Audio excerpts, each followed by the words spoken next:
Hi everyone, this is Mrs. J and I'm doing a read aloud of Out of the Dust by Karen Hess. We're on spring 1934. We're on page 37. Tested by dust. While we sat taking our 6 weeks test, the wind rose and the sand blew right through the cracks of the schoolhouse wall, right through the gaps around the window glass, and by the time the tests were done, each and every one of us was coughing pretty good and we all needed a bath. I hope we get bonus points for testing in a dust storm. April 1934. Banks. Ma says everything we lost when the banks closed, because they didn't have enough cash to go around, all the money that's ours is coming back to us in full. Good. Now we have money for a doctor when the baby comes. April 1934. Beet wheat. County Agent Dewey had some pretty bad news. 1/4 of the wheat is lost, blown away or withered up. What remains is little more than a wisp of what it should be, and every day we have no rain, more wheat dies. County Agent Dewey says soon there won't be enough wheat for the seed to plant next fall. The piano is some comfort in all this. I go to it and forget the dust for hours, testing my long fingers on wild rhythms. But Ma slams around in the kitchen when I play, and after a while she sends me to the store. Joe de la Flor doesn't see me pass him. He rides his fences, dazed by dust. I wince at the sight of his rib-thin cattle, but he's not even seeing them. I look at Joe, and I know our future is drying up and blown away with the dust. April 1934. Give up on wheat. Ma says, "Try putting in a pond, Bayard. We can fill it off of the windmill. We've got a good well." Daddy grumbles. "The water'll seep back into the ground as fast as I can pump it, Paul. We'll dry up our well, and then we'll have nothing." "Plant some other things then," Ma says. "Try cotton, sorghum. If we plant the fields in different crops, maybe some will do better than wheat." Daddy says, "No, it has to be wheat. I've grown it before, I'll grow it again." But Ma says, "Can't you see what's happening, Bayard? The wheat's not meant to be here." And Daddy says, "What about those apple trees of yours, Paul? You think they are? Nothing needs more to drink than those two. But you wouldn't hear of leveling your apples. Would you?" Ma is bittering. I could see it in her mouth. "A pond would work," she says, sounding crusty and stubborn. And Daddy says, "Look at Paul. Who's the farmer, you or me?" Ma says, "Who pays the bills?" "No one right now," Daddy says. Ma starts quaking, but she won't let Daddy see. Instead, she goes out to the chickens, and her anger, simmering over a pot over an empty kitchen, boils itself down doing chores. April 1934. What I don't know. My teacher, Miss Freeland, is singing at the Shire along with famous opera stars from all around the country in a play called Madame Butterfly. I've never heard of that play. Most everyone's heard of Madame Butterfly, Mad Dog says.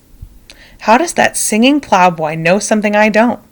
How much more is out there that everyone else has heard of except for me? April 1934. Apple blossoms. Ma has been nursing these 2 trees for as long as I can remember. In spite of the dust, in spite of the drought, because of Ma's stubborn care, these trees are thick with blossoms, delicate and pinky white. My eyes can't get enough of the sight of them. I stand under the trees and let the petals fall into my hair. A blizzard of sweet-smelling flowers dropped from the bows of the 2 placed there in the front yard by Ma before I was born, that she and they may bring forth fruit into our home together. May 1934. World War. Daddy was just 17 when he fought in the Great War off in France.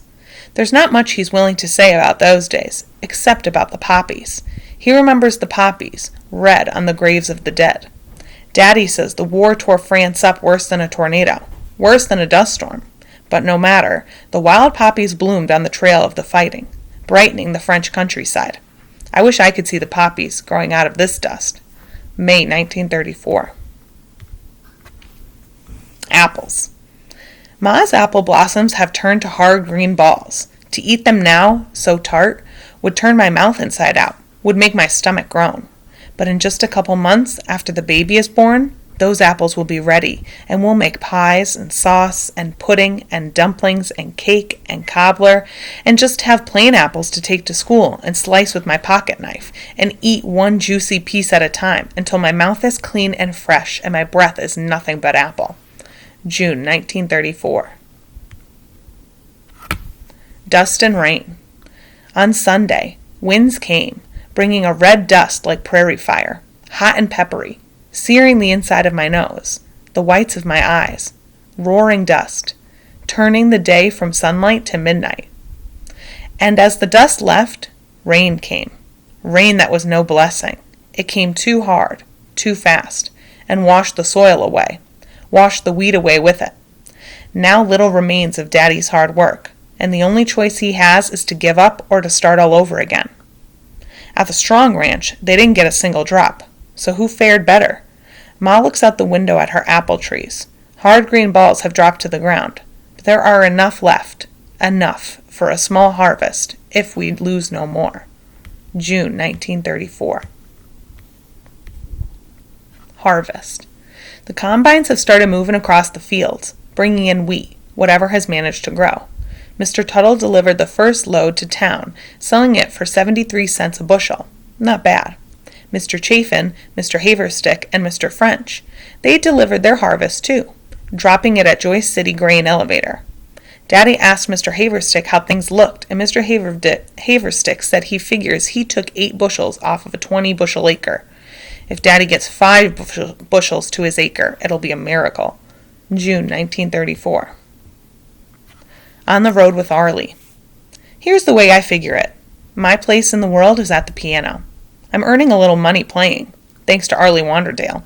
He and his Black Mesa boys have connections in Keys and Goodwell and Texahoma, and every little crowd is grateful to hear a rag or two played on the piano by a long-legged red-haired girl, even when the piano has a few keys soured by dust.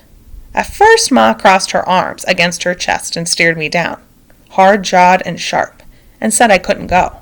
But the money helped convince her, and the compliment from Arley and his wife Vera, that they'd surely bring my Ma along to play too, if she wasn't so far gone with the baby comin'.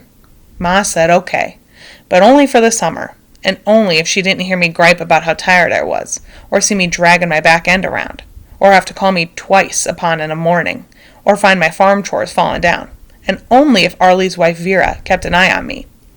Arley says my piano playing is good. I play a set of songs with the words baby in the title, like My Baby Just Cares for Me, and Walkin' My Baby Back Home.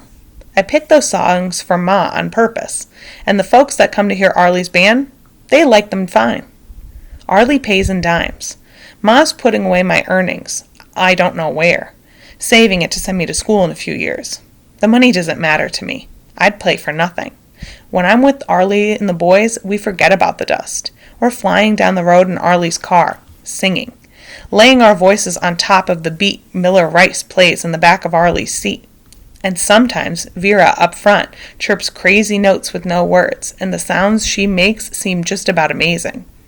It's being part of all that, being part of Arley's crowd I like so much, being on the road, being somewhere new and interesting, and we have a fine time. And they let me play piano too. June 1934.